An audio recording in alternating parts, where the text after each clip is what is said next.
Just hit the record button myself. Good to go. All right, I'll count down here. So 1, 2, 3, 4, 5, 6, 7, 8. Cool. All right.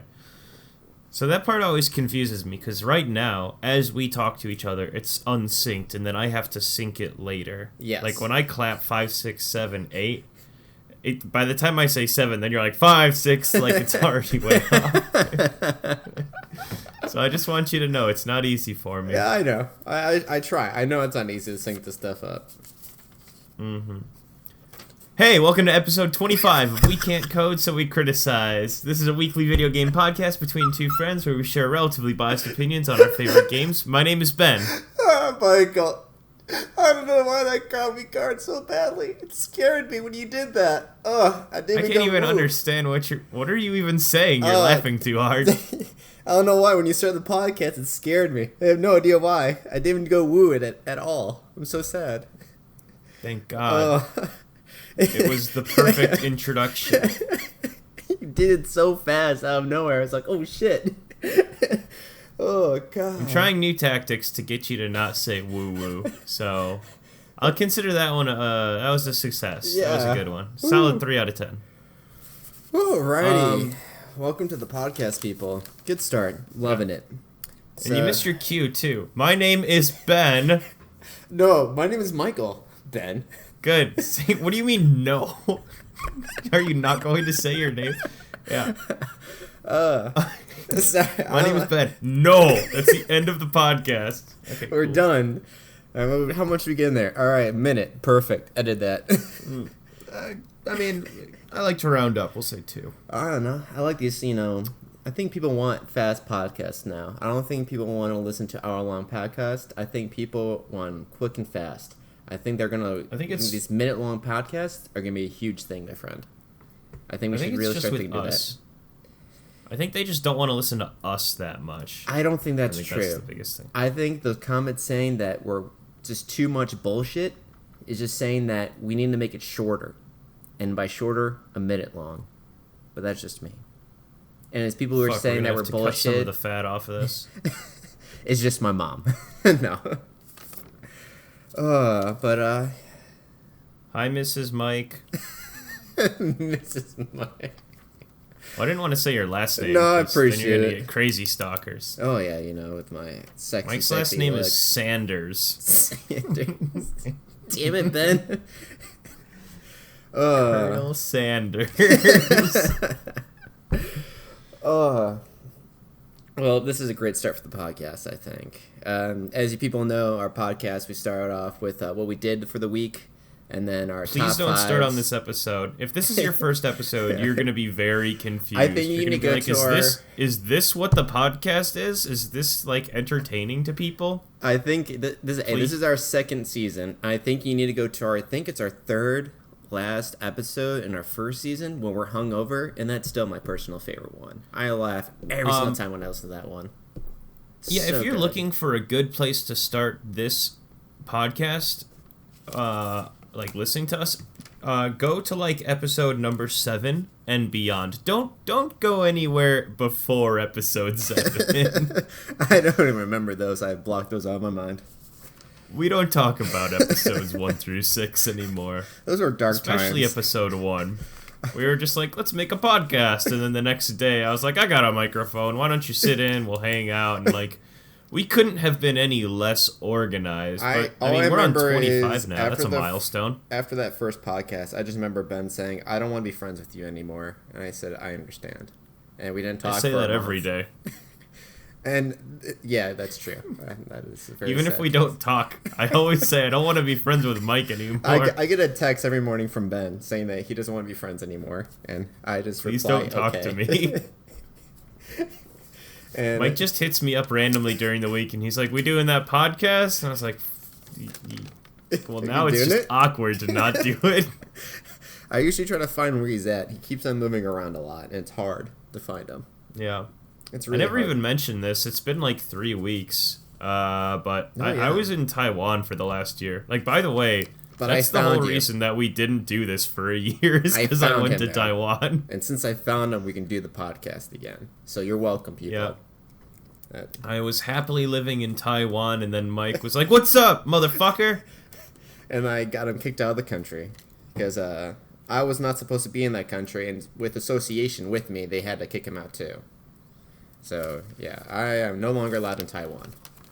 And I said no more white people, and unfortunately, they reached their quota with Ben. Yeah, I was the last. And I told them that Ben I could come. But I told them that Ben said I could come, and they were like, "Oh, Ben, you have to go too now." It's like I feel like this is going to be circling around one of our bad episodes again. Like we're Well, this feels told like a bad episode. You told me you were worried about this being a short podcast, and I told you every single time you said it's gonna be a short podcast, it's fucking long. I'm just watching like the meter or like the minute counter on the recording go up. I'm like, yeah, we're hitting about 6 minutes here, and we haven't even talked a single thing about a game yet. Like, we've probably lost like 20 fans right now. Like, just can we just not talk about games at all? No. All right. Well, let's before we lose the one dedicated fan that we have. Mike, how was your week? In relation to games. In relation to games. All right, that takes a lot out of my topic then. Shit. No, but to people notice too. Oh, it's terrible. I'm really depressed. I'm thinking about killing myself because life is horrible. Damn. No, Mike, what games did you play? Oh, I thought this was my therapy session. My Mike is like, I don't know, man. I really need to talk to someone. I'm like, no, Mike. I want to talk about how's Diablo. I don't know, man. I want to talk about suicide. You know, that's what I want to talk about. It's like, no, Diablo. It's like, I don't know, man. Suicide seems more fun. Seems more approachable than Diablo.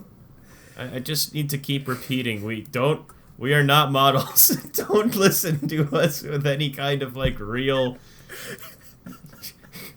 You should definitely. Oh my god, this is just here's Mike over here like inciting suicide. Wait, hold on. You're the one who brought in the suicide. I just tagged along for the ride. Alright. I just got on the dragon with you, my friend. But just to know, people, we were doing this podcast on a Thursday just because I'll be in Tennessee because we're doing a meet and greet in Tennessee and just meet all you guys out there. So I won't be here on the weekend. We're putting out the episode on Monday.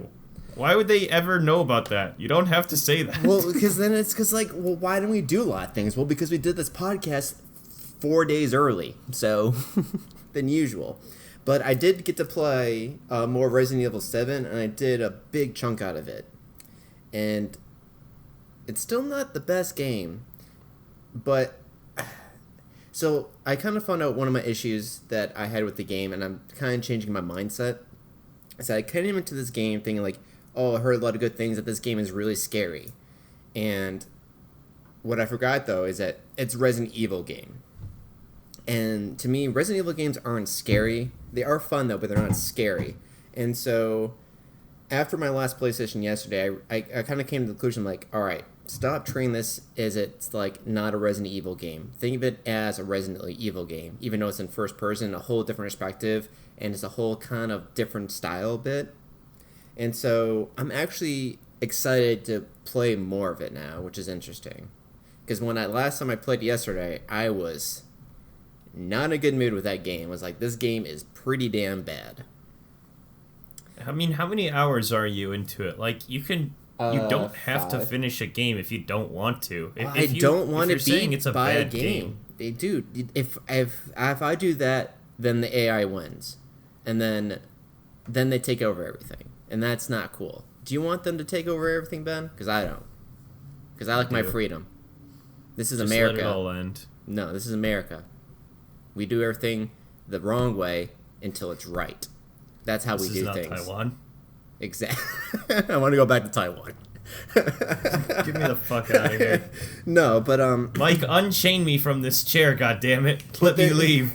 I do have some issues with it though, which is like more issues like I found out that like I got the shotgun finally, and the reason why I found out I could get the shotgun is that it told me, it's like, oh, you have the Scorpion key. You can get the shotgun in one of the tips in the loading screen. I was like, wow, that is just one of the most blatantest things ever. You to tell the player that, hey, you know this little riddle we have set for you? Here's the answer to it. You have the skeleton key, you can get the shotgun. I was like, okay. So I thought that I had to use the skeleton key personally in the clue in this whole riddle thing to get the shotgun, but I later found out that it was actually just for another door that gets me a piece, an obvious piece to get the shotgun. I don't know why I'm trying to hide any spoilers. It's not a good game. You shouldn't really play it. I don't know. Like I'll keep the spoilers out until I finish more of the game. But yes, please. It was really frustrating because the game and the map, and so the game has a map that you can pull up anytime you want to. When you look at the map, it shows you all the doors and then all the doors that are locked too by either a red line saying that okay, a red line means needs a key, or it's a symbol of an animal. And like I said, they're like, oh, I need a scorpion key. So the symbol of a scorpion shows up on doors and all that stuff. And there's other doors with like snakes and a bird. There's another one with a bird on it. So I looked through the map and everywhere I've been and all the places I could go to, and there was no other scorpions because like I did use it in one way to make an easier way to get into another area from the main area. And what was weird though was that there was another scorpion door that was in a room that I was already in and explored. But since I did this not... better have a great fucking ending, because my patience is wearing thin. It was frustrating because I didn't click on the door, though, that was obviously a scorpion door. It didn't show up on my map at all. I'm like, so because I saw this door and I didn't click on it, it didn't pop up an icon on my map, which made no sense to me. It's like, if I explored the room and it shows I've been in that room, it should have said that, hey, that's a scorpion door, instead of me have to go up to every fucking door, click on it, and then it marks it on my map, which just kind of just pissed me off. Because I would have then had the shotgun already and not think halfway through the damn game thing like, damn, I should have had the shotgun by now because I'm getting a whole bunch of shotgun ammo. And it's like, but I don't have, there's like no other ways for me to do it because I explored everything else. And so I finally just like looked it up in a guide, which I hate doing. I absolutely hate looking up things in a guide, but it was too weird that I was getting loaded with shotgun ammo and I still didn't have the shotgun. So I finally looked it up. was getting loaded. Oh yeah. I wish I was. I wish I was drinking. I need to say something every once in a while, or else I feel left out. And then just don't bother me. Don't mind me. And then I also found out there's some also annoying things because they do have some basic enemies that you can kill, and they're just like they're trying to be scary, but they kind of look derpy in an adorable way, which is weird. Which is that they're just humanoid creatures that are about a foot taller than the character you play as. And then they got just like these big mouths with like really just sharp teeth. And I know they're trying to be scary and all that stuff, but they keep on opening and closing their mouths. And it just like looks so derpy, like they're going now, now, now, now, now, as they walk towards me very slowly. And they attack so slowly too, so you can actually easily dodge them. And so it just makes them look even more derpy. And like, okay, this is not a scary game. This is a Resident Evil game right here and now. And it was just, yeah, the game just not, I don't know. I'm also very tired because I got no sleep last night, so I know I'm like rambling nonstop. But, so yeah, I got further in the game, which I'm happy about, and I'm going to be beating the game next week, and then I'll have a full details on it. But so far, there's a lot of bullshit in it. Especially, like, these monsters have incredibly sharp claws that they can attack you with, that they stab, they slice, and they can cut off your legs and hand with. And yet you can block them with your wrists. Because your guard move is putting your hands in front of your face, and you block their attack. But if you don't do that, funny. They cut off your limbs. I'm like, okay. And if I didn't say this before, because I did talk about this game a long time ago, you can lose your limbs in this game, and you can actually pick up your limb, and then the first aid you have is some magical chemical that you just pour on your wound, and it automatically heals. So you just put your hand together, and you just pour chemicals on it, and then it reattaches itself. The same thing with your foot, too. But you have to first... Are you serious? Yeah, I'm 100% serious. But you have to first pick up your limb, and then, use the bottle stuff, which is herbs and lighter. It's like chemical fluid. I'm like, okay, so randomly chemical fluids. And what's kind of really funny is that the same chemical fluids also makes bullets, but all you do is combine it with gunpowder. So gunpowder and chemical fluids gives you bullets. No casings, no nothing, just pure gunpowder, and chemical fluids gives you bullets. And I would just laugh looking, I'm like, that's not how even close how bullets are made at all. That's like Minecraft level crafting over there. I mean, it's not even close to Minecraft. 3 sticks in a row and make a bow. Like, I'm not an expert with bullets, but I'm pretty sure there is no liquids you use to make bullets at all. I'm pretty sure lead casing, liquid, it's basically the same thing. Okay, it's not like it's like I just don't even understand it at all. It makes no sense. And then they also have strong chemical fluids, which makes you get stronger bullets and stronger healing too, which is you just heal more health. But the game also just throws herbs at you in it, and they just throw chemical stuff, like this chemical fluid at you, which you don't really know what it is, and I just like pretend it's like just gasoline, and he's just really just drinking the health and all that stuff, and just drinking gasoline, and for some reason it's healing him. And it just makes me laugh every single time. But yeah, so yeah, that's what I've been playing. I didn't really watch any movies this week, and no new shows either. So how about you, Ben? What'd you do this week? Oh, did you have any questions about Resident Evil 7 at all that you want to talk about? No. Yeah, I know. I rambled pretty hard on that one.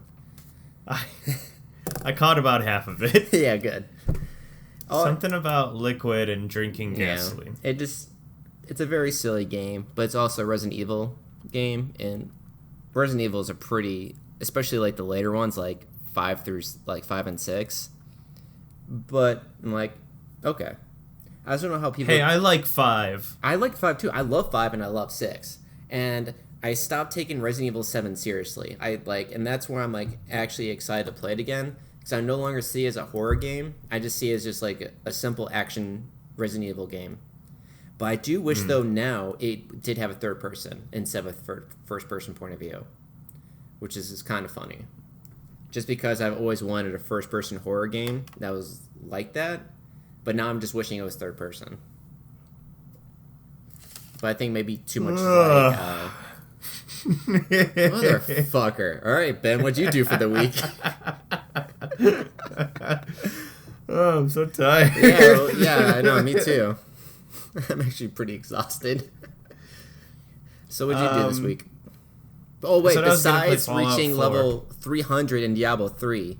So if you guys did not know this, the last time I played with Ben was on a Saturday in Diablo 3, and he was level 130.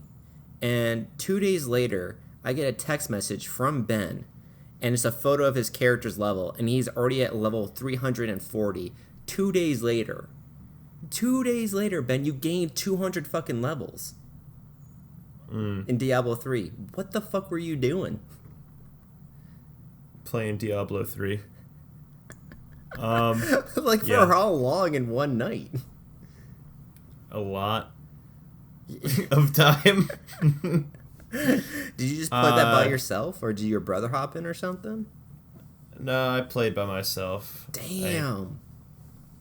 Yep. I don't have a life. Damn.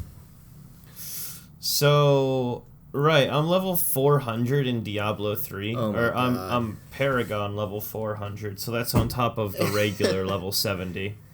That's going pretty well. At that point, does it really matter? I completed a couple builds of my character. It's fun. That's all I've got to say. Yeah, at least you're having fun. No gasoline drinking or anything like that. Is there a limit to the difficulty level you can set that game to, or no? Can you just keep on going? It goes up to Torment level 16 now, so that's the highest difficulty. Oh, okay. Are you on that one now or no? I'm on 13. Nice. But the last couple Torments ramp up in pretty much, like a lot from what I've seen. So, that's the only game I've been playing this entire week. I haven't even bothered playing Eternal Card Game. Well, yeah, no shit. You got to level 400. Holy. All I have to do in Eternal Card Game is jump on a day and play one game and get my free card deck, and I haven't even been bothering with that. I've just been playing Diablo. This is why, I was kind of afraid starting Diablo with you, because it just takes over our lives when we start playing that damn game. Because why, Mike? What do you got against it? Nothing. What are you trying to tell me? We go into the sinkhole with Diablo, and then we just play only Diablo somehow. Even though we played it, how many seasons have we done now? 6 or so? It's like every season we're just in there. No way. Yeah, I think we've done 6 seasons. Count your characters. I've done like 3. I have like 6 characters. 6 season characters. Yeah, but we made several characters each season. I don't know. I just feel like we've been doing... All right. It feels like 6 to me. All right.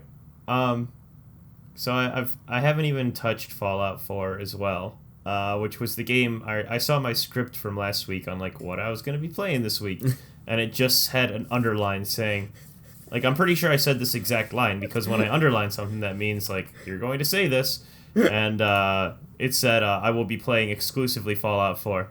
False. Yeah. Advertising. Given we did cut this podcast 4 days earlier, usually, so it's not totally your fault. I'm not doing that. Either way. In terms of what I've been... honestly, Mike, I should let you know, I've got nothing for this podcast. Like, if it was just going to be me talking straight without any interruptions or anything, I could probably fill about 5 minutes, and then I would have to be like, all right, that was a good episode. So this one's going to be on your shoulders a lot. That's fine with me. Like, our top 5 is one of my favorite subjects, so I can go on that for about hours and hours and hours about every single game. So don't worry about time. Last podcast was something like 160 minutes or something. It was 2 hours and 22 minutes. Okay, so 140. But I mean, even if this episode runs a little short, that's not really a problem. Other than playing Diablo 3, I've been watching King of the Hill for the last 2 weeks. Wow. And I'm on season 5, and that's a good show. I like that a lot. It's been a while since I watched that show. It's been actually a long time. I used to not like it at all, and it really grows on you. Like, I think comedy is so in your face nowadays that it's funny that it's just the exact opposite. And I still don't like it when it grows on me. Mike needs like a drum set over there.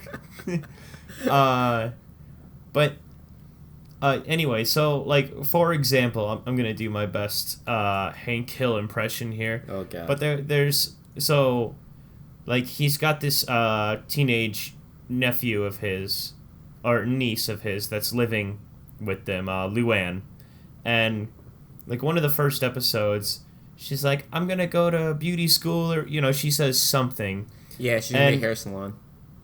Well, yeah, so she does that for a while. But anyway, like my point is like this show, the way that they deliver their lines is so in contrast to what you see on YouTube and everything lately. I mean, people will like just like act crazy and yell and scream in public and whatever, but like I was laughing out loud because so in this episode Luann's like, I'm gonna do this and and whatever, and like Hank Hill has a very dry type of humor, so if I'm gonna do the best impression I can, I cannot wait. So Luann's like, I'm gonna do all this and it's gonna be great, and Hank Hill goes, Luann, just when I think you can't say anything dumber, you always come around and say the stupidest thing.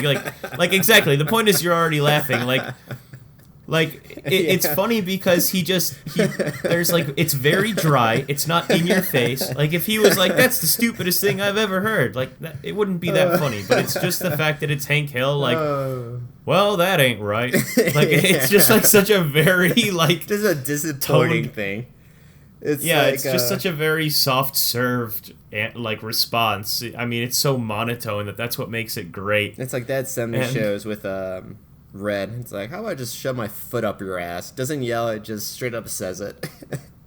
Yeah, but even Red got like pretty dramatic sometimes. Hank Hill is like fucking Charlie Brown grown up. I mean, he does not. That's a great way of emotion. looking at him. Damn, that's so true. Yeah.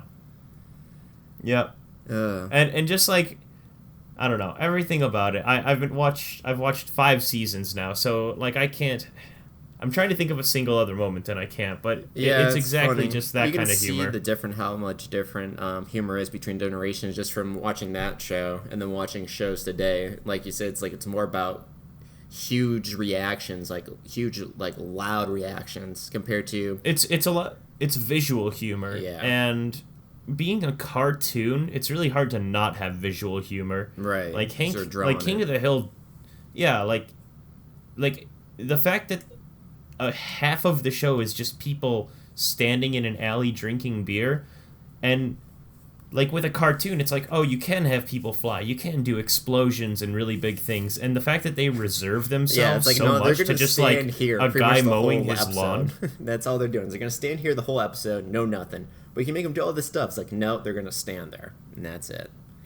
Yeah, I mean, they show amazing reservation for having an animated show, and I think it really pays off. Some of the funniest things, though, like there's an episode, I think in season 2 or season 3, where the character Bill, he's like the one that no one really likes. He's the overweight one.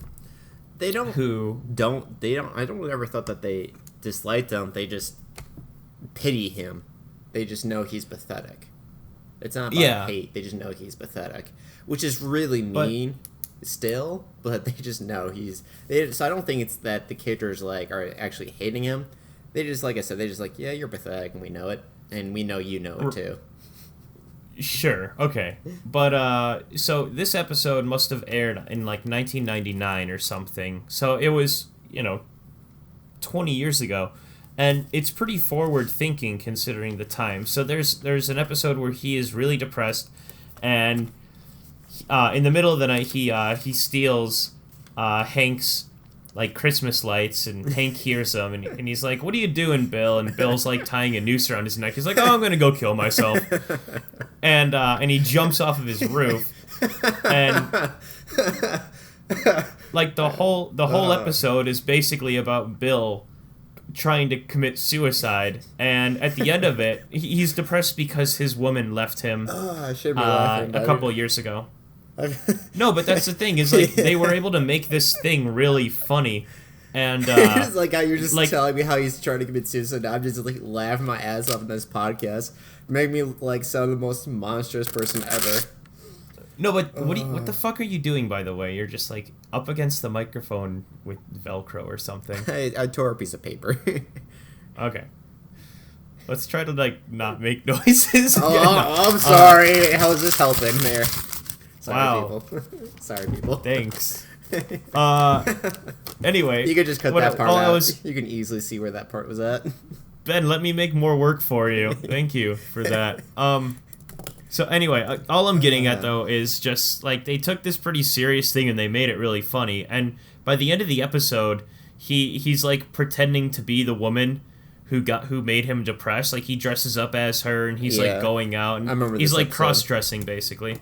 And it's like it's like very forward thinking, because at first, like Hank Hill and everyone, they're pretty like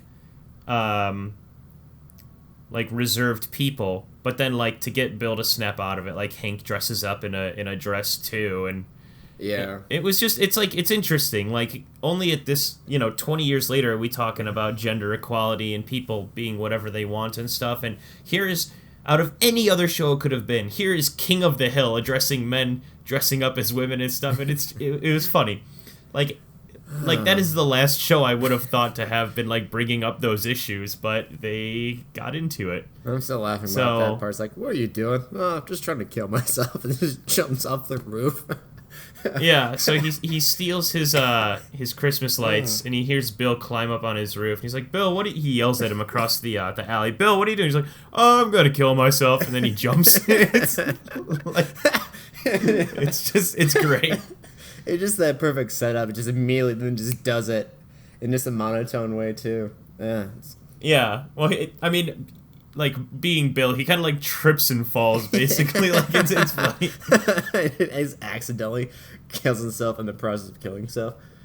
I mean, we need to start watching that. Damn, because that shit's funny. It's on Hulu, so no, I don't have Hulu. I'm using a friend's account, so you're not welcome to share mine. I had Hulu to watch One Punch Man second season, and man, that season was awful. You ever seen the second season of One Punch Man? I didn't think it was bad. I thought it was awful. You liked that? I thought it was just garbage. Every single episode, I'm like, at the end, like, that's it. This is the episode. I don't have to love it or hate it. I just thought it was subpar. I mean, I don't think it was subpar. I thought it was just garbage compared to like the last season. I was like, damn.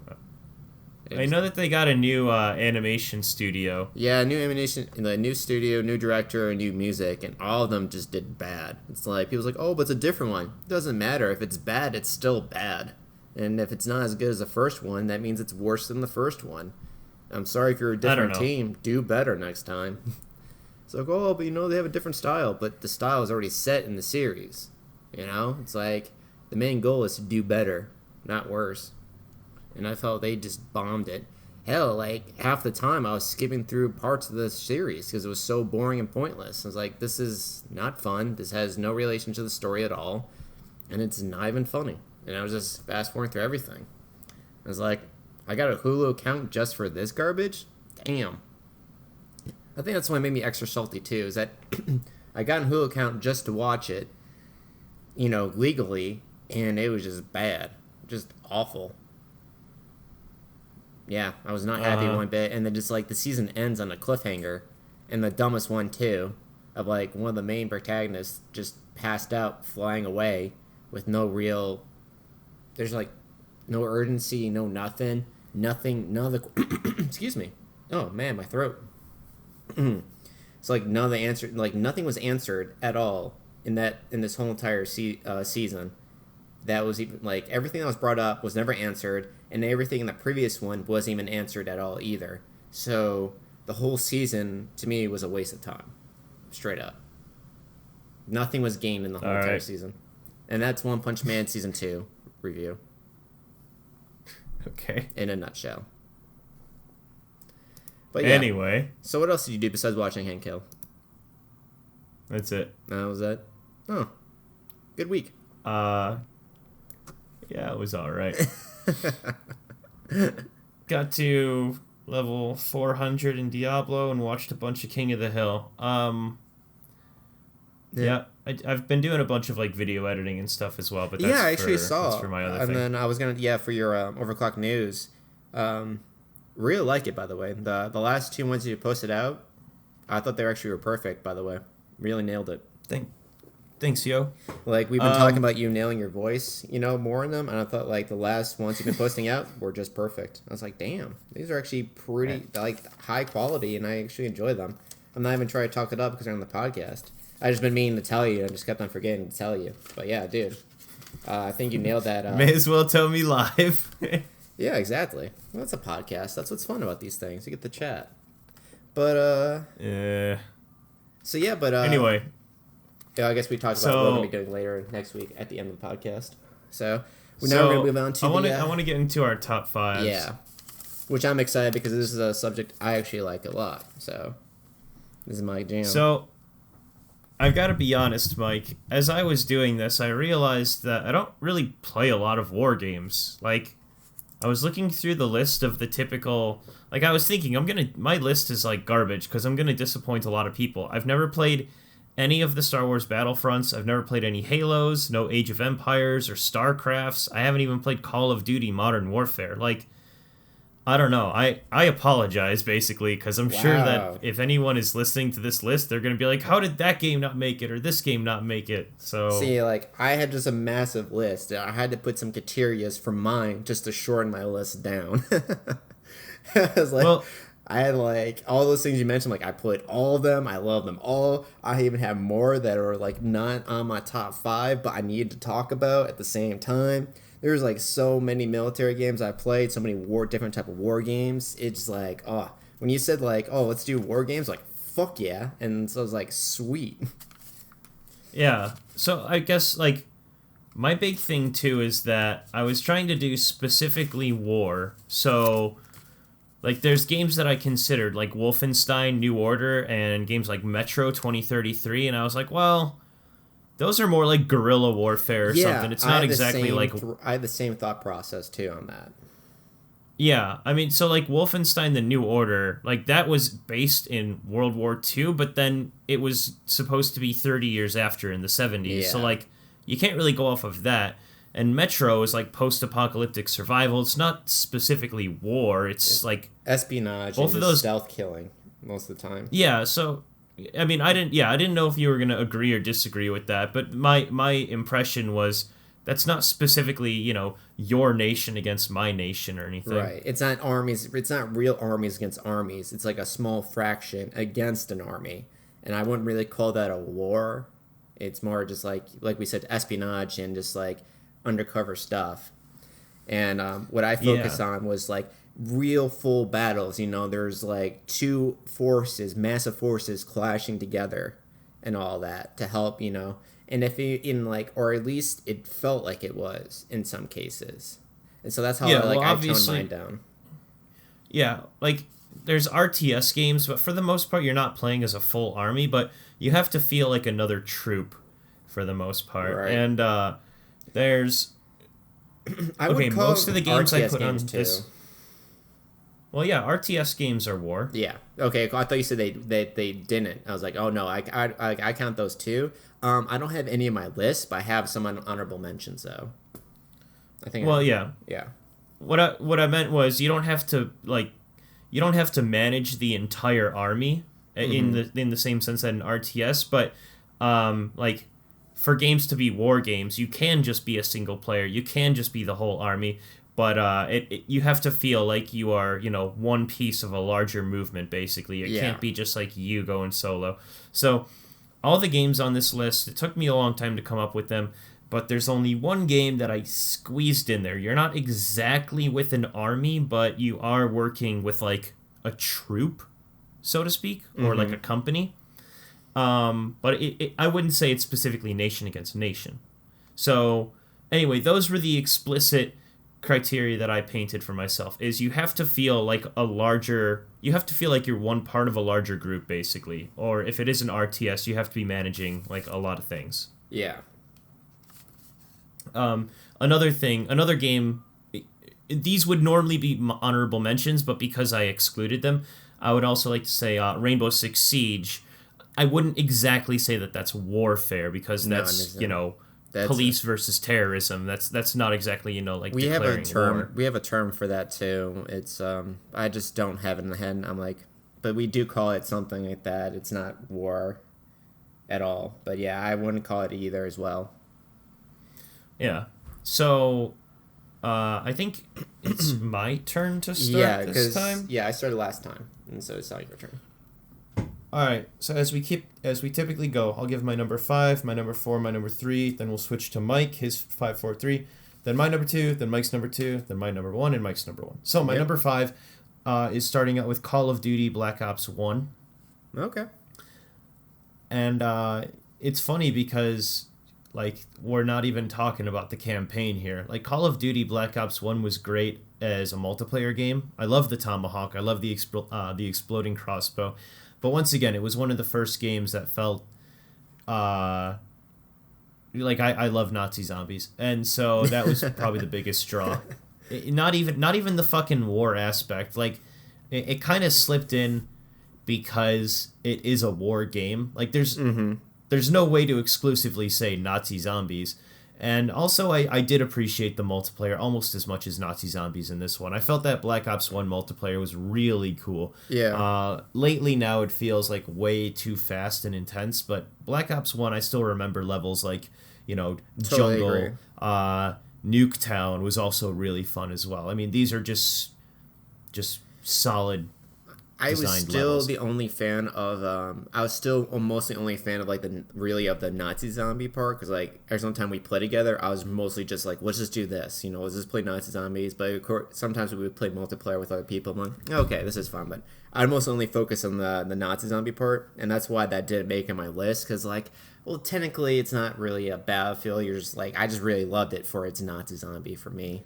So it's like, I think regardless though, like still great. It has Still great. It has an army battlefield kind of setting. I mean, it is a Call of Duty. You are playing as soldiers. So even though, like, the other thing too is, even though it is a mode, it's still something that I would say, like, you are soldiers. You are up against an army. It's an undead army, but it's still an army. Like, I'm not going to sit here and pretend that it was only the multiplayer that got it onto this list. It was definitely still the zombies as well. But because it is featured as part of that game, I figured that was okay. And it is a war game. That was my... Also, like I said, I fucking haven't touched any of these typical games that I'm sure are on everyone else's lists, you know, Gears of War and you know, StarCraft and all that shit. Even Gears of War. I haven't played so many games that are war. Like, I feel guilty. I'm sure, people are just like... I come from a military family and all that stuff who loved the history of it and who loved the video games of it, so I have like a shit ton. And so this was a great topic for me. It was something I'm really excited for. And there's sometimes there's plenty of podcasts that we've ever done that I struggled on with my top 5. Sure. Well, we've had some weird ones in the past. Like there are some weeks that it's like, oh, let's do this top 5 this, and it's like such an obvious one. Like, oh, how have we not done racing games or something yet? And then there's other weeks where it's like, what about top 5 hats? Like you can tell that we just had like no idea what we wanted to do that week. I forgot about that. All right. So Call of Duty Black Ops 1, that is my number 5. Number 4, and this is kind of a weird choice. A lot of these, this is my only fantasy-based one. I mean, if you can say Nazi Zombies isn't specifically fantasy, this one is definitely fantasy, and it's World of Warcraft. So I played this back in the day. Nice. Good choice. Yeah, I mean, it was on the fence of like, is it war? Because it's not your typical warfare. And then I was like, well, it's got fucking war in the name, Warcraft. It's medieval warfare with orcs, you know? Yeah, I was like, fuck it, it gives a pass. So World of Warcraft, I mean, for anyone who's played World of Warcraft, you understand that you do feel like a soldier in this larger setting. Like, you go into instances and dungeons and you beat bosses and you go up against the Horde or the Alliance. Like, there is such a feeling of being a cog in a much larger machine. Well, and, it's like the main story is like you're always just a cog in the main story and all that stuff, just helping out in the battles. Yeah. And so that's why World of Warcraft gets number 4. Like, it truly put you in your place of like, I feel like I am a soldier. You know, I'm talking, not only is this game huge, but I am also literally standing with a bunch of other people playing online. And kind of interesting too, outside of Call of Duty, where it's just always action, action, action, World of Warcraft is kind of on the flip side, where the action only really comes around every once in a while. Typically, you'll kill a couple things, but like in terms of really big battles, it's hardly, you know, like Call of Duty, where it's, you know, 8 against 8 or, you know, however large the teams are, you hardly ever meet up and start fucking around with like 8 people from the Horde if you're Alliance or something like that. That sometimes you'll run into people, but really it's like that doesn't happen that unless much. you go into the PvP zones. They do have those where they do have like constant wars going on though. Yeah, like I remember the first area that I was really like messing around with people is Stranglethorn Vale when I first played however long ago. I mean, fuck, there's been like 8 expansions to that game. I don't even know if that place is still around. But I was playing around the Burning Crusade era, so that was the first expansion. And then I think I stopped playing around Wrath of the Lich King. Yeah, it might not be, because I know that they did have like an update where like some dragon burns the lands and destroys some areas, I think. Cataclysm. So they go through and they like redid a lot of the starter areas and a lot of the lower level areas to give it a little bit of a difference. But once again, that was still like 5 expansions ago. Like maybe they just undid all of that at this point. It's been a long time, man. Yeah. It's amazing that game's still around. Yeah, and they're actually releasing World of Warcraft Classic this year, which, I mean, for anyone who's ever I thought they redid that. Blown off. I thought they re-released it. They haven't even released that yet? No, not yet. Shit, I just been was gonna say talk about it.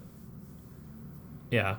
Well, for everyone that's ever like blown off their N64 and played an old game, like that nostalgia only lasts for like 2 hours or something, and then you're like, okay, this is cool, but I appreciate modern games again. Yeah. Like I feel like I feel like not Call of Duty. I feel like World of Warcraft Classic is gonna fall under that same suit. Like people are gonna hit level 60 and then they're gonna be like, okay, and now there's nothing to do.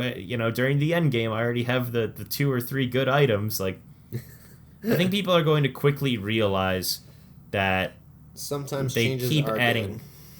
Yeah, because all they're doing is adding more and more content. So if you want to, like, everyone is basically asking for removing all of the late game content. Which, what do you expect is going to happen then? Yeah. But anyway, yeah. So I digress. Number 3. This is the game that you don't specifically feel like an army. You're more of a troop. But at the same time, it felt like you were going up against an army. And I always played squads. So PUBG gets onto my list at number 3 because I know that one's that slide. Maybe, I don't know. That might be pushing it. I know. It's so. It's the one game that I made this list and I was like, are you really an army? I don't know. I probably not. But yeah. I honestly couldn't think of anything else. So, like, if you say that it doesn't slide, that's fine. But my number 3 is just going to be a blank spot, though. I've got nothing else that I could possibly that's why I'm just hesitant. Like, well, if you got nothing else, that's fine. But it's like, for me, I'm like, yeah, I mean, I guess you could call it a war between mercenaries. Yeah, I don't know.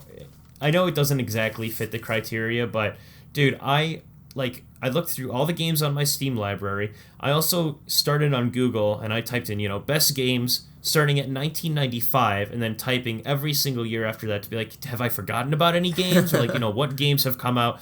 Like, I looked through the past 20 whatever years to see if I had forgotten of any games, and this is the list I came up with. So if it's not PUBG, man, like, I don't know what you're expecting,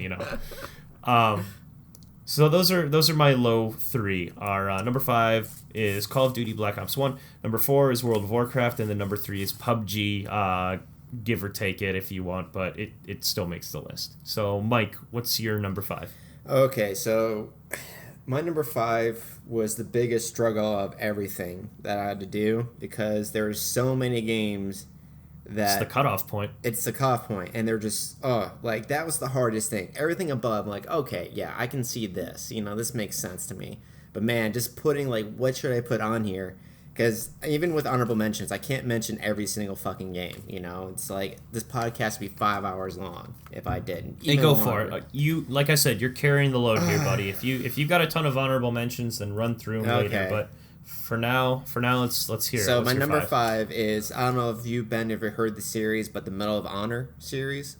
Like, the Medal of Honor games. Honestly, like, all of them. Except for maybe the last 2 new ones where they kind of went into more of the modern times. I didn't play those, but man, I played every single other one though, like Frontline, Allied Assault, Underground, Airborne, and also Rising Sun. And Rising Sun, yeah, man, Rising Sun had a great one because it had co-op against AI, so you can constantly play that all the time. Yep. And that was fun. Yep, I played Rising Sun and Frontline myself. Those were good. And Airborne was an amazing addition to the game. It wasn't the best one, but it was a really cool idea of that you're a paratrooper, and like every level you played in, you got to choose where you landed in that level, and you can proceed to complete the checkpoints any way you wanted to. So basically, every level was a city, and then you just landed anywhere you wanted in the city, on a rooftop, through a window, on the streets, on the outside of the city. It was nuts. It was a really cool idea, but it was also just, it was like not fully developed, so it just wasn't the best one, but it had a great concept, and it had a great initiative, though.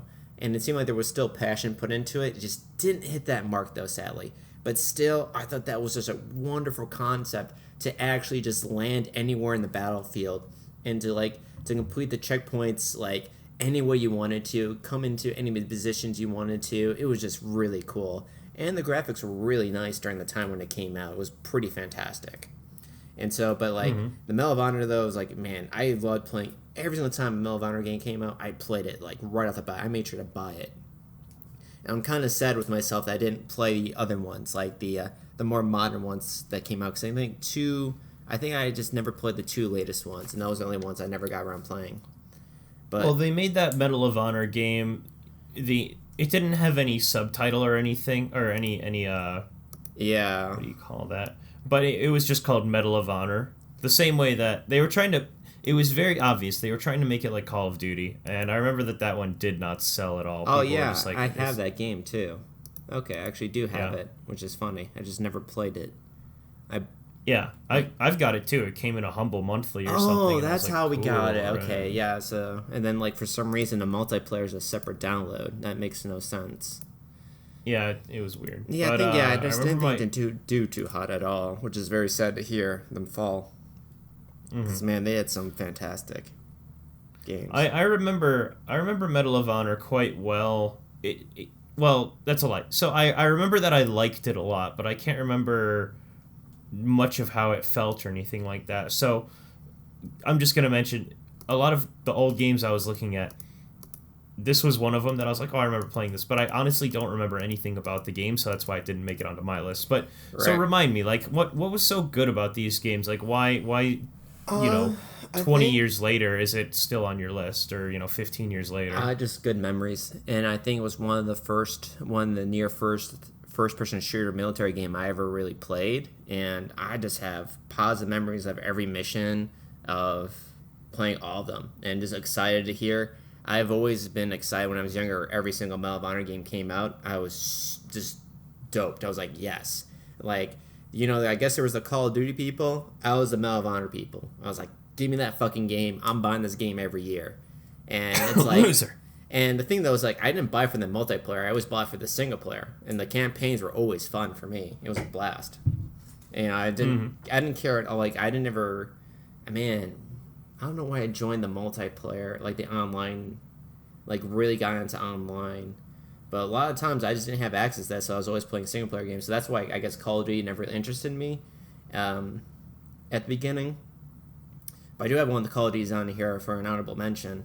But yeah, just Medal of Honor, though, it's just like every game, though, is just each of them very unique. And like Underground was a cool one because that's when you play like the French Resistance in the army and all that. When you play the French Resistance, and that was cool. And you're mainly a woman character in that game, actually. And Frontline was good. Allied Assault was good. Rising Sun was fun. Rising Sun wasn't the best, but still good. I really enjoyed that's the one where I enjoyed the multiplayer more than the campaign. Because like that multiplayer, I think, saved that one. And Airborne was just a fantastic idea. Very unique, and I really like to see another attempt made in that game again, to be honest. I'd really appreciate them try to go back and try to make another Medal of Honor Airborne, just to flesh it out more. I think it just needs to be fleshed out just a little bit more. But that's my number 5 is Medal of Honor. Now, my number 2 is Brothers in Arms, and that's all 3 episodes. You mean your number 4? My number 4, thank you. My number 4 is Brothers in Arms, which is Road to Hill 30, Earned in Blood, and Hell the Highway. There was like 3 separate games of it. All of them absolutely loved. And that's when you actually play as real historical people during World War II. And you were the commander of these people. And it was one of the games that initiated where you can actually command where they go and all that stuff. You could tell them give cover fire. You can tell them assault, and they'll actually do the assault for you. And it was a really strategic game when it came to like teaching you about flanking enemies and just how to do all that stuff. In the end, honestly, when I look back at it, it's pretty basic, but man, it was just, the graphics were fantastic, and it was a lot of fun. And if any of your players died, like any of your characters died, it's like the game would always pause, like, hey, this didn't happen in real life. And if they're dead here, they're gonna be dead throughout the story. But that's not actually what happened. Do you want to restart and retry this to make this historically accurate? Which I thought was fucking cool. I'm like, oh my god, these people actually made it through here alive? It was like such a cool concept, just to fight in these wars and like with these like real people and try to make it through it and just like it's like these people fucking did this and it's like and didn't die. It's like holy shit. And it was that is a really cool feature. And it was just a great concept though too with it was like one of the ones that I really enjoyed it where you can control like because I wasn't really good with RTS or controlling AI units, like multiple units. But this one really honed it down for me where like, okay, I understand this, I understand the function, and it was really easy to do, and it was they actually had to like to the point where it worked really nicely. There were some bugs in the game where they would act a little bit weird, but that hardly ever showed up. But it was really cool because it had destructible cover too, which was a cool effect. It's just to have your heavy because you had your assault team and then you had your fire team. Your fire team had like the heavy guns, like the BAR, Thompsons, and just heavy weapons, and just have them assault like an enemy behind light cover and just watch their cover just explode, and then have them panic and start running, and that's when you send your assault team in to cut them off and just kill them. It was insanely cool. And the missions, like the campaigns in that story were fantastic too.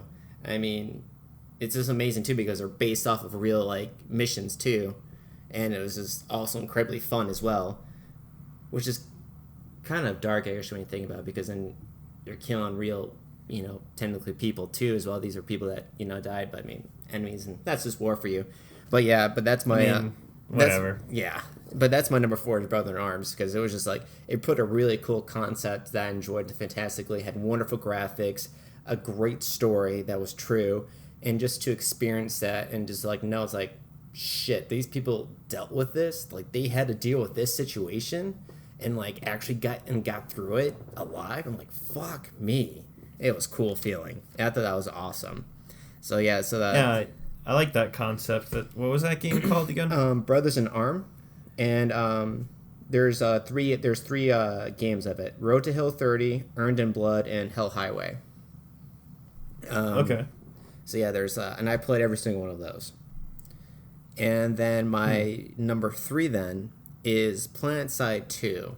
I don't know if you remember this game at all, Ben, because I don't think you ever played it.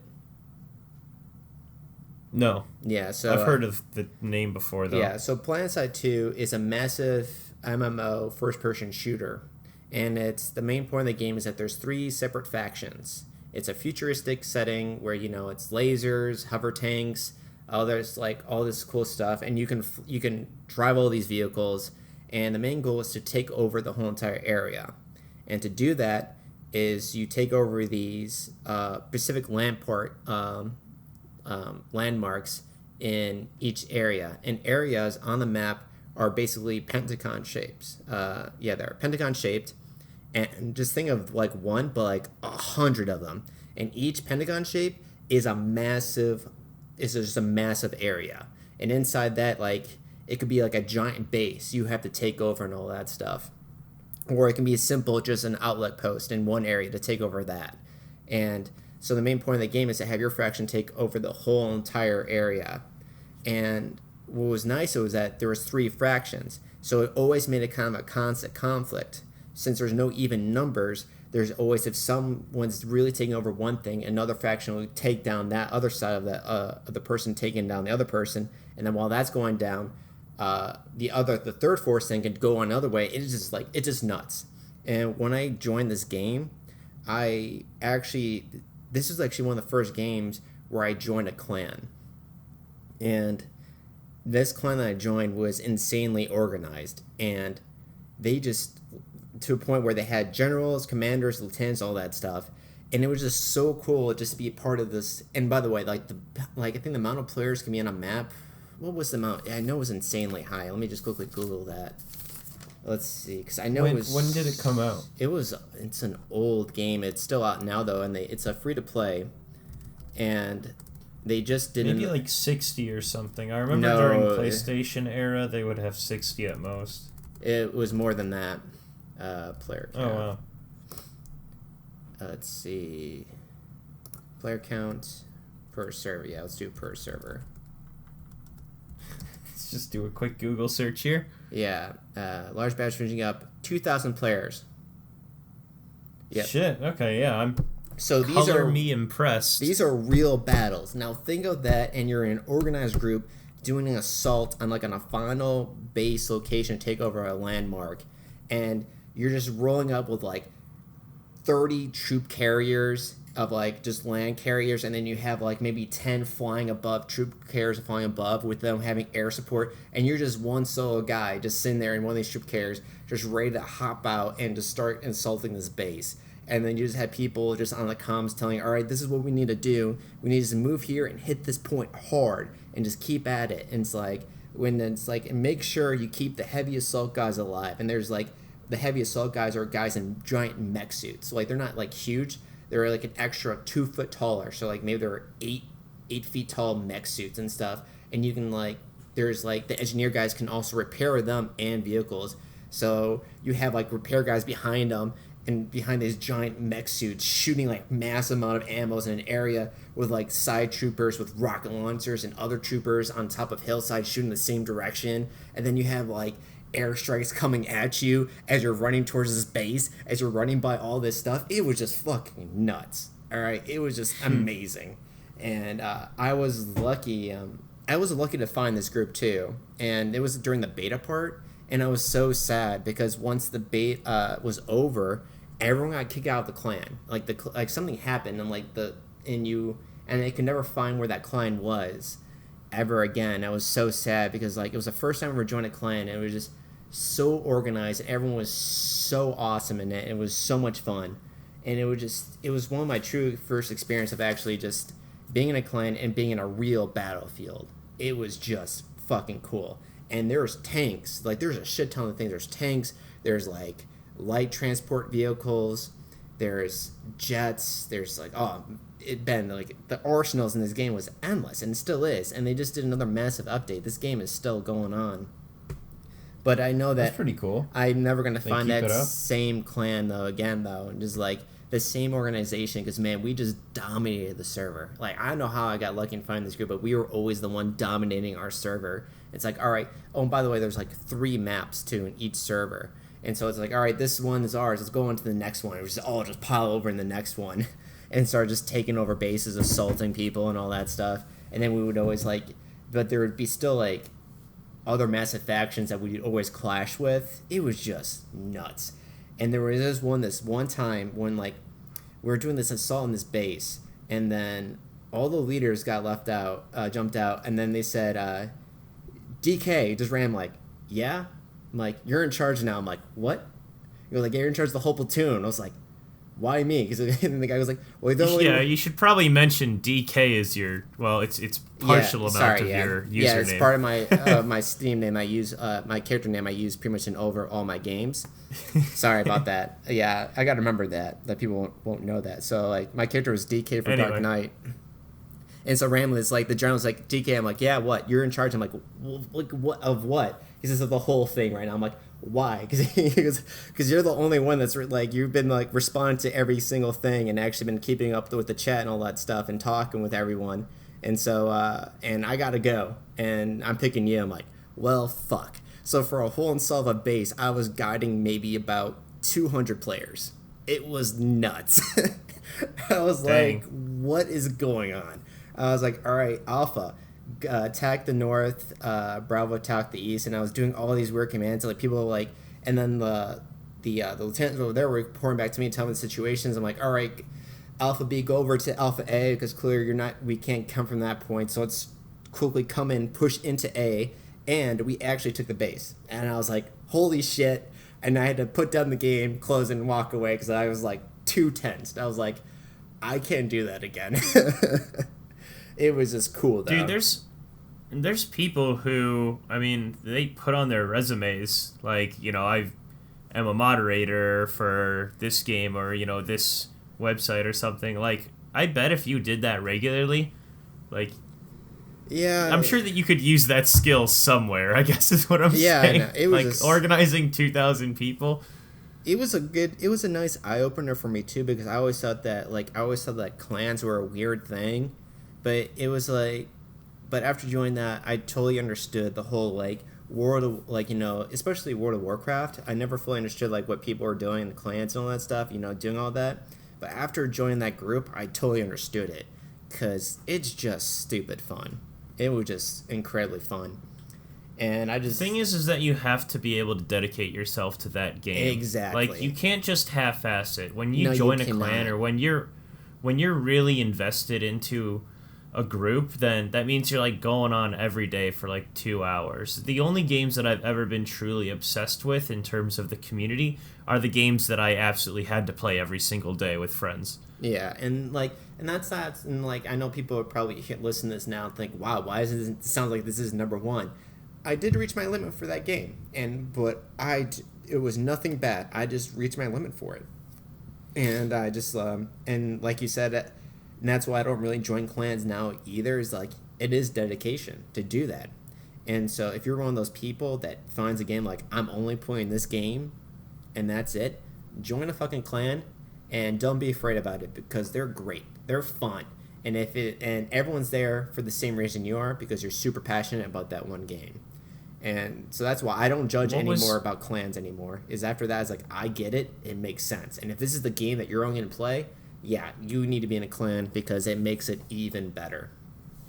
What was that game called again? PlanetSide 2. Okay. Yeah, they did it like it. Cool, man. Yeah, they even like it's just insane. I know my brother played it for a bit too. I wasn't a fan of the faction he played though. Just wasn't really full fan of their weapons at all. But even he had a good time with it too. But he was never part he was part of a clan, but it still wasn't as good as the one I was on. And so that was your number 4? That was my number 3. Or your okay. So yeah, so because I went on a tangent with that one.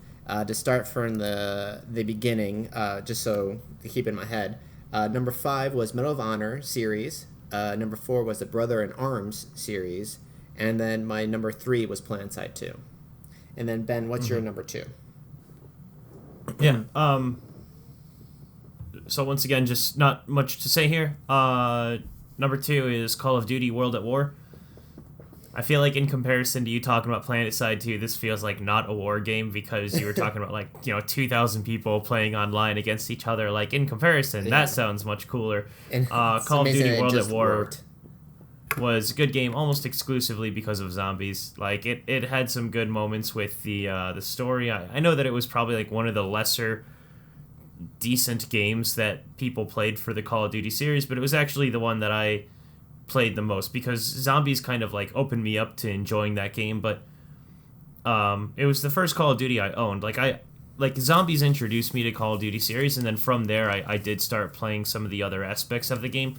And like I said, I really don't have much to say this episode, but Call of Duty World at War is basically the same as Black Ops 1. It was an earlier game, but you have kill streaks where I remember calling in the dogs to come attack people was always really fun in multiplayer. It's the first game that did Nazi zombies, so they obviously have just a lot of they have a lot, I have a lot of hours played in that series. And I mean that's really all that it is. Yeah. I feel bad trying to make a big deal. I know that I don't sound too passionate to my list in comparison to Mike, but it's I just... It's an off-subject. I just couldn't really... That's all. And it happens. I've had those too. It's all good. I'm having performance issues, Mike. You're just tired. There's pills for that, right? Yeah. Just drink some more water. I just want to go to bed.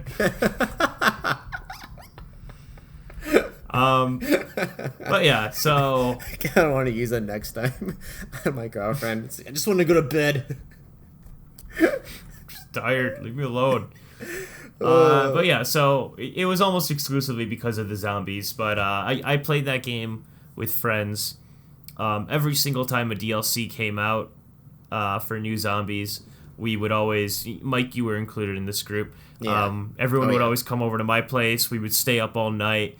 We would wait till midnight, expecting the DLC to be released exactly at midnight, and then it would never be released at midnight. They would wait until 6 in the morning the next day. And this happened 3 times in a row. Every single time we were like, oh, we're going to stay up all night and play Settlers of Catan and wait till midnight, and then we're going to play the shit out of this game. And then, of course, I don't know what we were expecting. I don't know why we never learned. But we did that several times. Yeah. We never... Oh, man. I'm sure that free time. I'm sure that some of us were like, it's not going to come out till 6 in the morning, like always, but I know in the back of my head, like the second it hit midnight, I was like, maybe it's on right now. Like, you gotta like run and check it out and then check it for the next like 2 hours or something. It was just brutal. And then it's like when it is out, we're just fucking exhausted from playing all night long of Catan and like just the basic Nazi zombie levels. It's just like, fuck me. Good times, though. Good fucking times. I remember so many things from those games. Yep.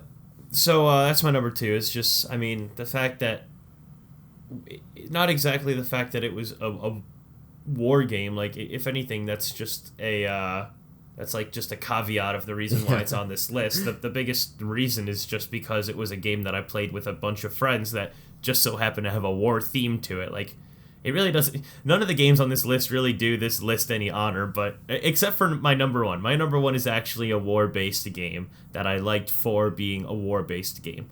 Yeah. So to give someone some anticipation about hearing a single game on this list, I promise number 1 is fulfilling.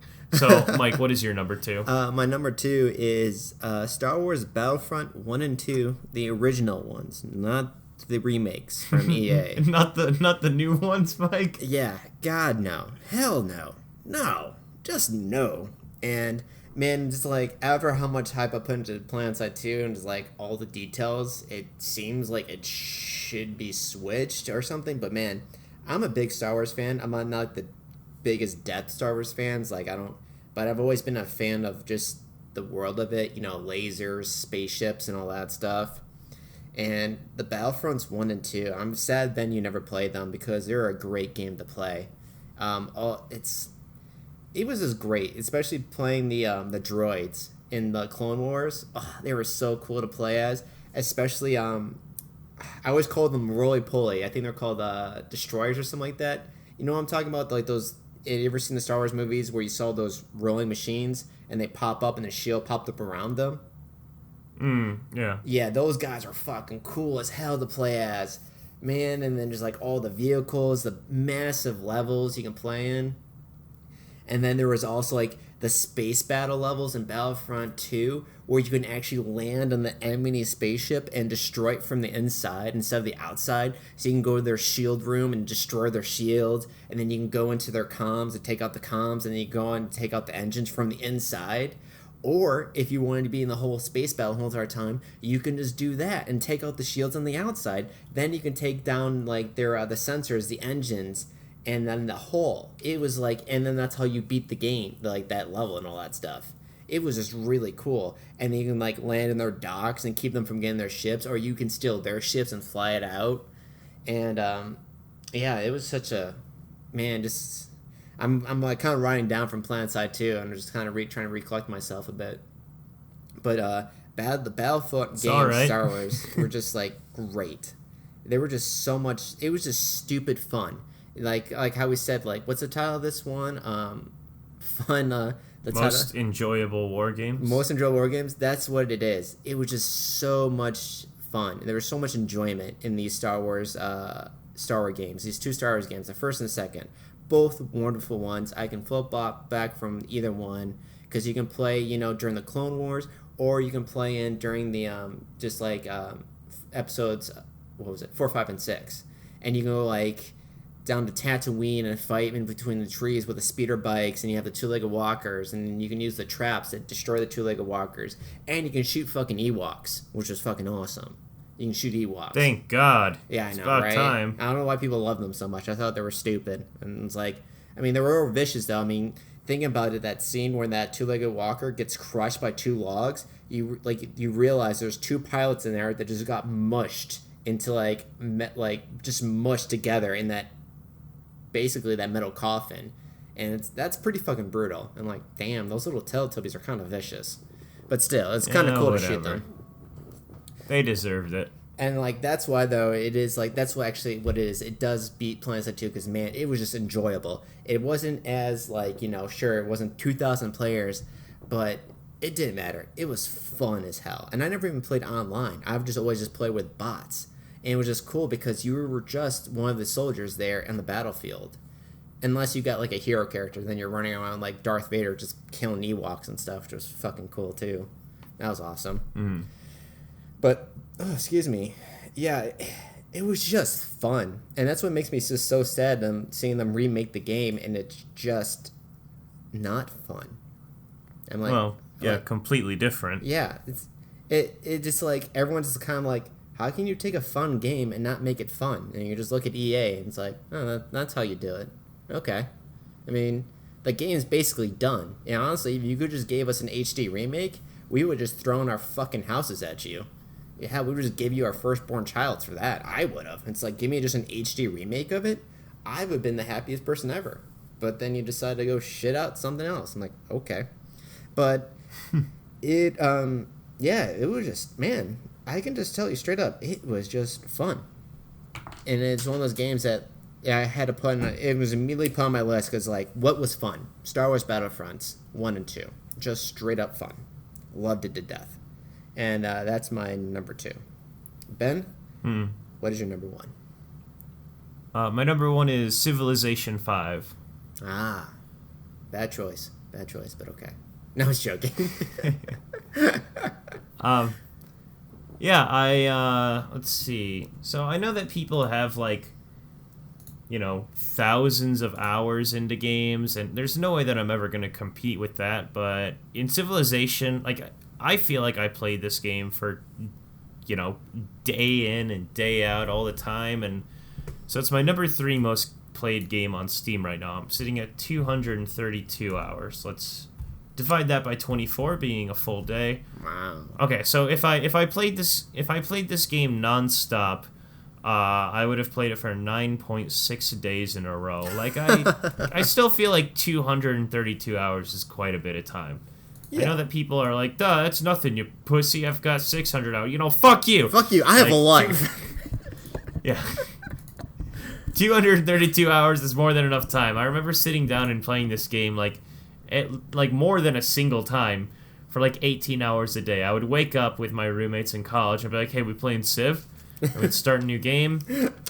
And we'd start at like 8:30 in the morning, and then we would take a break for lunch, we'd take a break for dinner, and then at 9 o'clock we would be like, okay, well, we can either keep playing this or we can, go like to a party tonight because it's Saturday. And we would all like look around the room. We'd be like, are you kidding? Like, we've been doing this for the last 12 hours. We're not going to a fucking party. so then we play till like, 3 in the morning. And then we'd be like, okay, well, it's time to go to bed. Good old days. Good old days when you can do that shit. And honestly, I mean, they have Civilization 6 out right now. But like, I don't want to sound like one of those guys that's like, oh, the old version was better. But I mean, they inherently changed some of the things in Civ 6. They tried to make it really easy, and I think that they tried to make it a lot more like tablet and touchscreen accessible. That's what it looked like to me.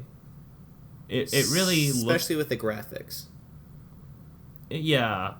Honestly, I don't mind the graphics that much. Like, it's fine if it flows, but it didn't really flow that well. But what I've heard from every experienced Civ player, though, is that they say that you should never buy a Civ game right out the bat. You should always wait until all the DLC's out for it, and then buy the pack altogether. Because they all say this, that they're never really good until all the DLC's out. Then you buy it. So, like, that's why I haven't hopped even bother looking at it. Because I'm like, all right, Civ 5 is still good. So, and if people are saying don't, like, they've said this every single Civ game, is that you never buy it right out. You wait until all the DLC is out, because then that's when the game is actually done, and it's actually good. And also, it's like, it doesn't really matter waiting, because Civ 5 is still a really good fucking game, and has 1,000 replay value. I mean, I can nuke Gandhi 24/7. I'm happy camper. I mean, who doesn't want to nuke Gandhi? I mean, I love nuking Gandhi. Fuck Gandhi. One of the great... Can I speak, please? No. Yeah, sure. I feel like an asshole. Like, I've said, like, yeah, but like a couple times. Fuck you. Just film it every time. I've got the DLC. Mike makes a good point with that. So with this DLC, they had it's been a while, but I think they had like Lords and Kings was one DLC, I think, and then ooh, what's that? What was that one about? Oh my god. Do you know? I don't. No, I'm gonna fuck it up. Actually, I know that that's not the name. I know that that's just close. I can't think of what they're actually called. But anyway, So what? Okay, wait. Actually, okay, here's the DLC. So there's Gods and Kings. Oh, that sounds cool. And Brave New World. So the cool things that these DLCs added is archaeology, which was a big thing. And also they did tourism, which those are two other ways that you can win the game. So that's awesome because, if someone's trying to do conquering just through typical war, you can do that. If you're trying to do an intelligence win, you can do that. But now you can even do like tourism and culture win now. Like there's a lot more opportunity for how you want to finish the game. So that was always a really cool thing to me, is that it's not just like we added in an additional, an expansion to the game. It's that whenever you play now, you can always incorporate this into your game. It's an expansion that you can incorporate into your play throughout the entire civilization, your entire game. And like one playthrough, how long do you think an average playthrough is for a single game in Civ? If you start at the Stone Age and you just go all the way until the end, you're probably looking at about I play slow. I don't try to do the conquer win. I try to get into the space age and stuff. That's why I do too. That's why I that's coming down on my list, because I never really try to fight people in that game. Unless Gandhi was there, then I bombed the shit out of that shithole. But besides that, I'd usually try to go the peaceful route. So I would say to play one game is probably 15 hours. If you want to go from start to finish. Damn. I have played think about 18. That. One playthrough, 15 hours, just for one playthrough. It honestly goes by a lot faster than you would think, though. Oh, yeah, I know. But it's just funny to think that, and then you still have 20 different, 100 different ways to play the game still. And you want to replay it, too. And just knowing that, one playthrough is, 15 hours, it's son of a bitch. So let's see. If I type in how many turns are in Civilization 5, there's 500 turns. So, 5. So if you're playing a marathon, it's 1,500 turns. If you're playing an epic game, it's 750 turns. If you're playing a standard, it's 500 turns. So what that means is it generally, in 500 turns, it generally gets you up to the modern era, I believe. And a turn can go by in a second in the first couple couple hundred turns that you take. Maybe the first 100 turns that you take, they'll probably take just a second for you to do.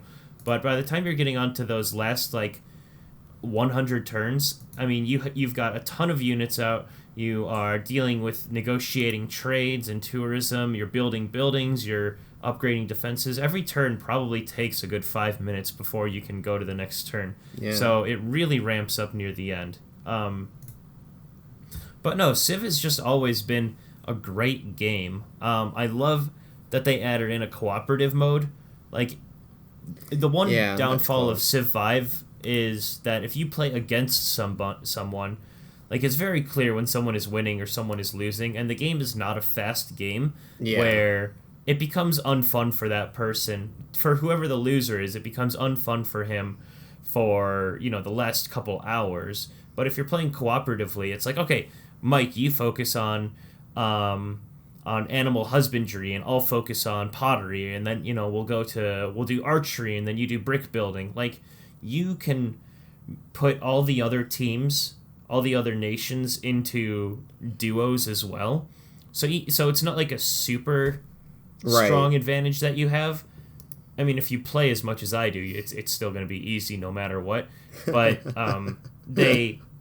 it's still not it's going to be 2 versus 1 versus 1 versus 1 versus 1. It can be 2 versus 2 versus 2. I don't know. If Rome's there, Rome always tries to fuck my shit up constantly. When I play Civ, it's Rome's always just knocking on my back door. It's hey, I'm coming in. I'm no, Rome, please don't. It's I'm still coming in. I'm no, please stop. Stop, Rome. There's a couple guys that do that, though. Yeah, I mean, fucking Caesar. Attila does that. And I think it's who's the other? Caesar. Yeah, Caesar's Rome, I believe. Well, I was gonna say I think it's the Siberians as well. They typically do an early game win. I can't remember, but anyway, so I don't know. Everything about Civilization is great because you can play it 100 million different times, and kind of like the appeal to Minecraft is that it's always you do the same thing, but it's always in a different location. That's how Civilization is. Is the game would be totally unplayable. It would lose all of its replayability if it wasn't a randomly generated map. But because the map is randomly generated, that's what gives the game so much replayability. Is what do I have around me? I've got grapes and I've got incense. Okay, so then I'll play a game where those are the two things I'm trading. But other times it'll be sheep and gold or something. Like the game always throws different shit at you, and so basically what you're saying is that it's your number one because Civ 5 is like Minecraft. Kind of, in the sense that it has that replayability. Yes, I'm just the same way that you can log into Minecraft and just be like, I'll make a new world for today and I'll play through this world today. Yeah. That's exactly how Civ is you if you're just looking for something casual to play but you're going to be sitting down for a while, then play Civ. Like you can start a new game, you can get pretty far, and it's like a no commitment thing, Like even though you can play for hours, you can just turn it off whenever and walk away. Who is Sid Meier's? I'm going to look him up. Who is this man? Sid Meier's. Who are you, Sid Meier's? And why is your name in the game? Do you know who he is? I would assume he's just a game developer. We're going to find out. Sid Meier's. How do you spell your name, sir? Sid Meier's. M-I-E-I-R. M-E-I-E-R, I think. Let's see. Who is Sid Meier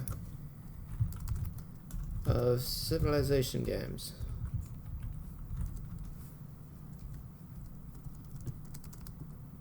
Okay, yeah, he's a programmer. What a fucking loser. Okay. Mike, what's your number one? There's like that. Okay. So what's your number one? My number one is have to be Battlefield, Halo. Bad Company 1 and 2.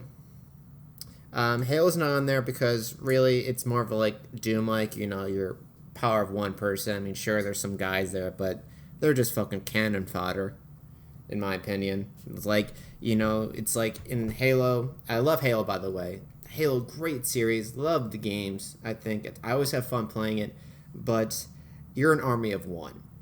It's not a battlefield. It's a slaughter. That's it. You're just there to kill everything. Battlefield Bad Company 1, 2, and it's fucking amazing. One of the top DLCs I've ever played in a game, Vietnam. Yeah, damn, just such a good DLC for that game. Because, man, it makes me sad, too, because the games are fantastic, and everyone I talk to, everyone I listen to is just who played Battlefield Bad Company is why can't Battlefields be like this? And I'm like, yeah, why can't they be like this? And it was always sad because the developers finally said in their interviews, they said, we don't know why everyone likes it. This is just a one-off for us. We just did it for shits and giggles. I was like, what? Your shits and giggles is to us your best video game ever? Because, man, these are legit battlefields that are fun to play in. They're not as big as PlanetSide 2, but Star Wars Battlefront, they are ridiculously fun. And the levels are huge. And it had a great system of marking enemies. So you didn't ever have to talk to people. You didn't have to talk to people at all to be just a team. Because it's there's a sniper there. I want to tell people there's a sniper there. Bam, you mark that fucker. And that's the coolest thing ever. One of the coolest things. Because then all of a sudden, you see gunfire from tanks. Or just people in another house next to you. Or another sniper from another side of the map. And you just see the gunfire that just falls on this poor fucking sniper on this on this little tower thing. And you just see it just get barraged with bullets. And then you see it just crumble to the ground, which then changes the level as well. Because now that point's no longer there, but that Rebel is great cover for basic troopers that can like fight off a tank then. And that was cool too about this game too, was the destructible combat. So it's like, shit, there's these guys in this house. Well, you know what? I can't go to the front door. I'm going to take my grenade launcher, blow a hole in the side, come in, gun them down, or throw a grenade in that brand new hole and kill them. And like I said about vehicles, tons of vehicles. Helicopters, tanks, jeeps, everything, even little Humvees. So much fun to drive around and kill people in. Especially if you're like, I used to play this game nonstop with my brother, and he would always drive the tank and I'd always be on the top gunner and shit. And we would just have fun mowing people down. We would just be the top people. Given this was on the console, we've only played Bad Company on the console. So if this was on the PC, probably a whole different story. But on the consoles, we were fucking just owning people. It was great. It was so much fun. And what I also give credit to this game too is that the campaign was awesome. It was like, the campaign is literally Kelly's Heroes, but in modern time. I don't know if you've ever seen that movie before, Ben. Have you seen Kelly's Heroes? Not exactly. Kelly's Heroes is basically a tank. He's not a tank. Sorry, he is a commander. He finds a German, and this is during World War II. And this is the movie, by the way. This movie is called, so I don't lose track of anything. This movie called Kelly's Heroes is taken in World War II, and this one general gets a hold of a German soldier, German commander. And he finds that he has a golden bar. And he asks him where this golden bar is, and he tells him it's in this bank that just maybe 50, 100 miles behind enemy lines. So what he does is that he gets his team on a vacation time, and then he takes his team and this ragbag hippie tank commander, and they go behind enemy lines without the United States Army knowing to rob a bank. And then, like, this whole story of them trying to get it. It's fun. It's quirky. It's hilarious. Definitely a watch for anyone who loves military movies or anyone who just wants to watch a good movie, you know? It's hilarious. It's funny. And, you know, and if you're a military fan, that's a bonus. But maybe I have seen this. And so this is the same storyline in Battlefield Bad Company.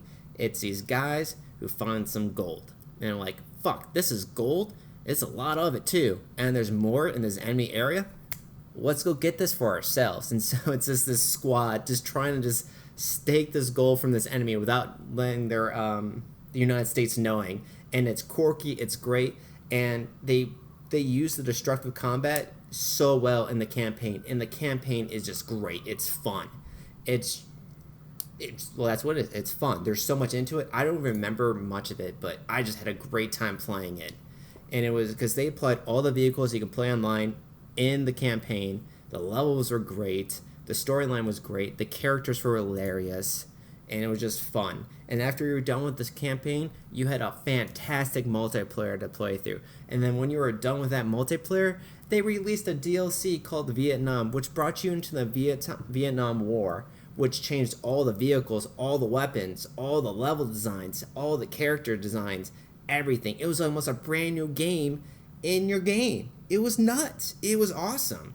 And there was one complaint I had about Bad Company was that I thought the helicopters were too powerful. Like, you can lay in a whole heavy machine gun into a helicopter and it would just not do basically anything. But in Vietnam, I thought they tweaked it too much because I literally took out a helicopter with a pistol one time and killed like 6 people. I'm like, holy shit. I'm like, maybe that's a little too weak. Yeah, I shit you not. I literally shot a helicopter flying above me with a pistol and just fucking blew it up. And I was the one who got the kill. It showed me getting the kill with a pistol on 5 people in a helicopter. I was like, okay. All right. Yeah, so I was like, that's a little bit too weak, but I'm not going to complain about that. And there was gunboats too. Man, they had that ships too. It was just great.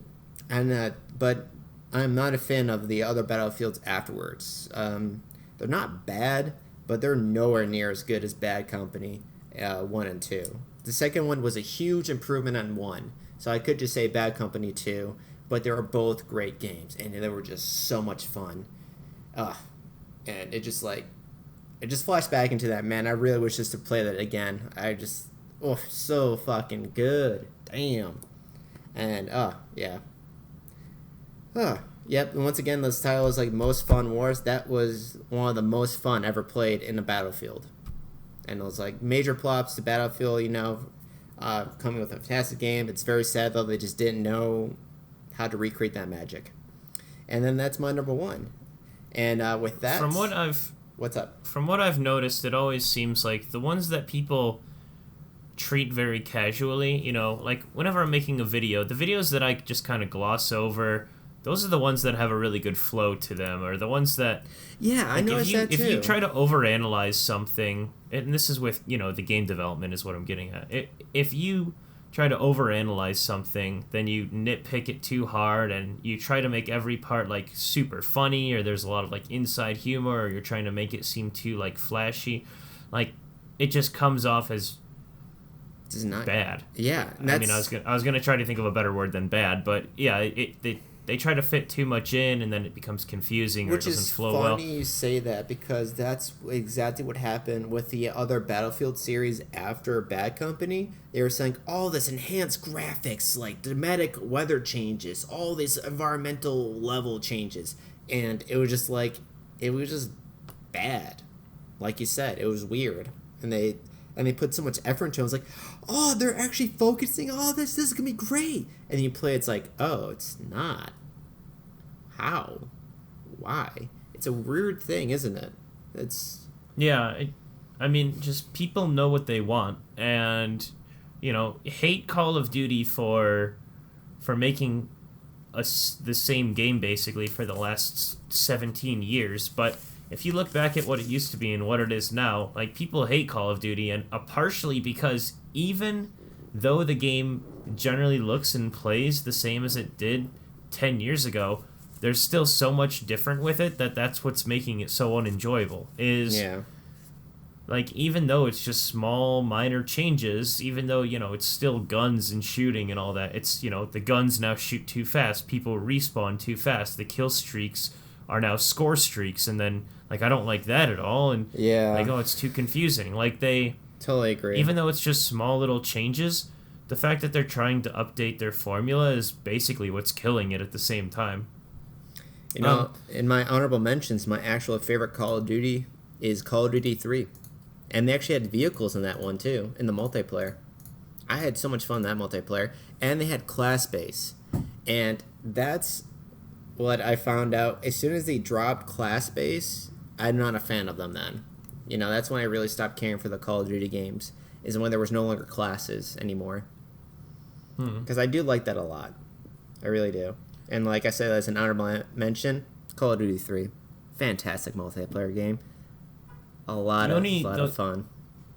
I've got 2 honorable mentions. I didn't write them down, but as you were talking, these 2 games, they're definitely more fit the bill of Battlefield or like war type of games, but they're just so old at this point. I can hardly even remember what they were about.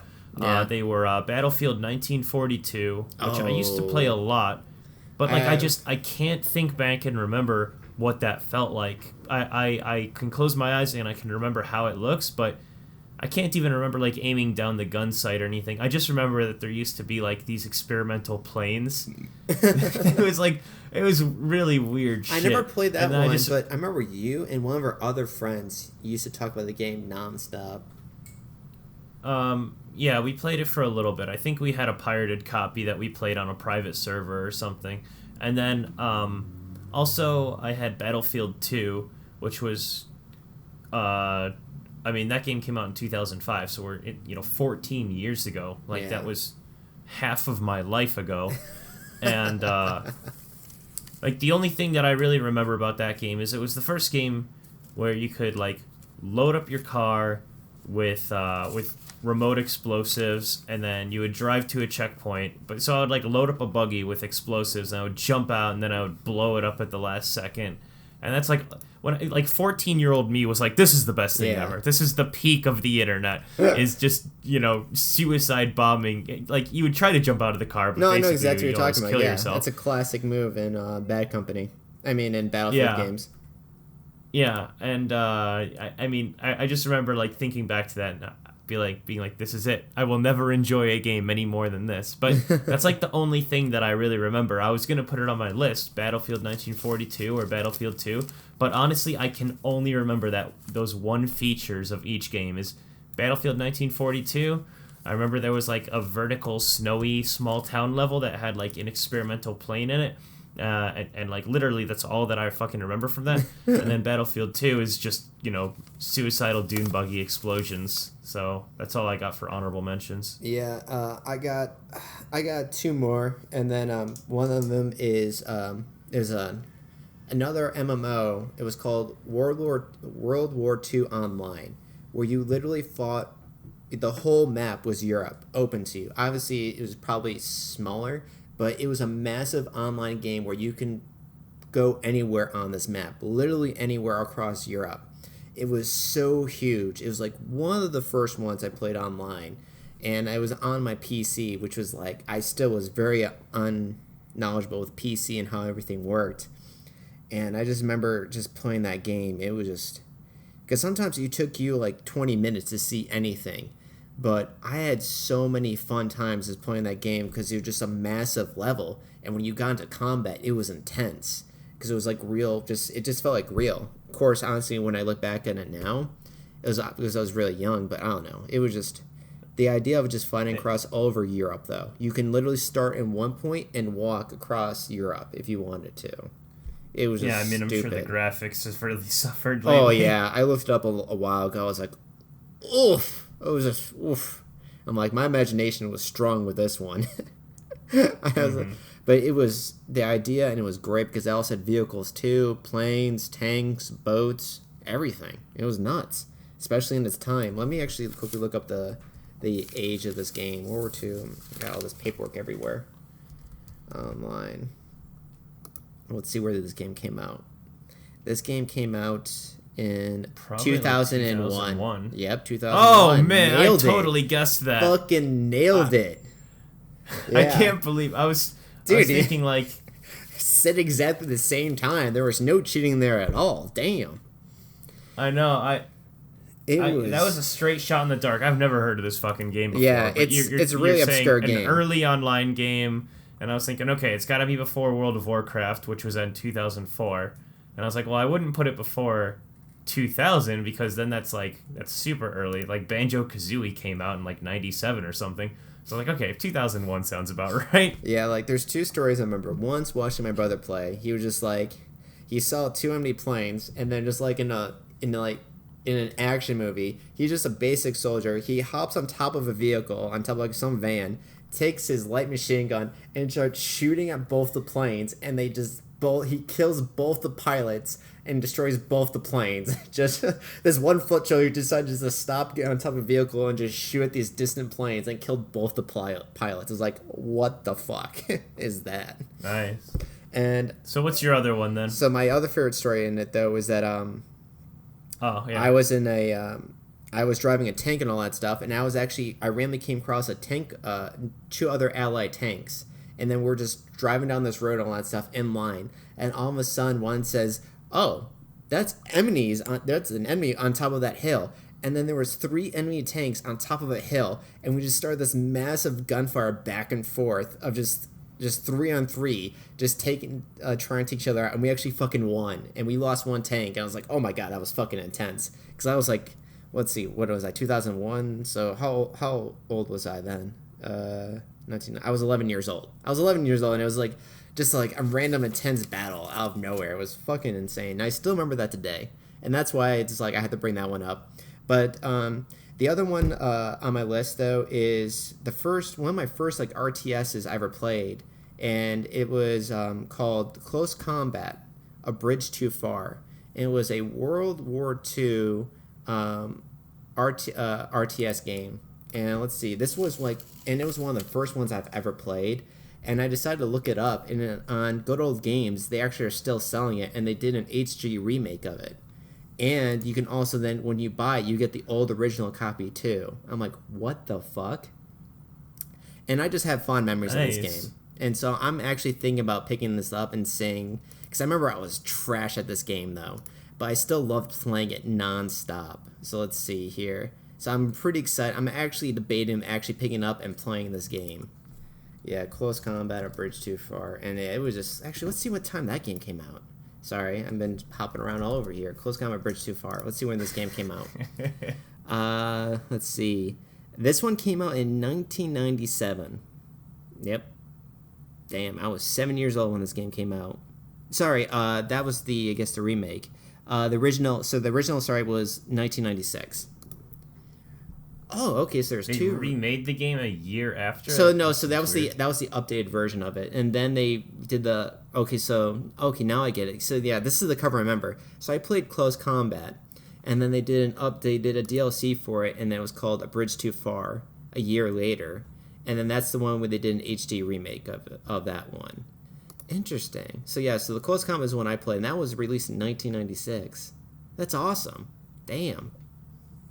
That is so cool. And that's just another honorable mention because it's one of the first RTSs I ever played. And it was a Battlefield 1, Allies against Axis. You can choose which side you wanted. You can choose what type of troops to bring in with you. Oh, great one. A lot of fun. It also introduced your characters can, when you play like the Total War games, how they can get like afraid and run away and all that stuff? Well, that can happen to your soldiers too in this game too, which is a pretty interesting concept to have in a game that old. That's pretty impressive programming during the time.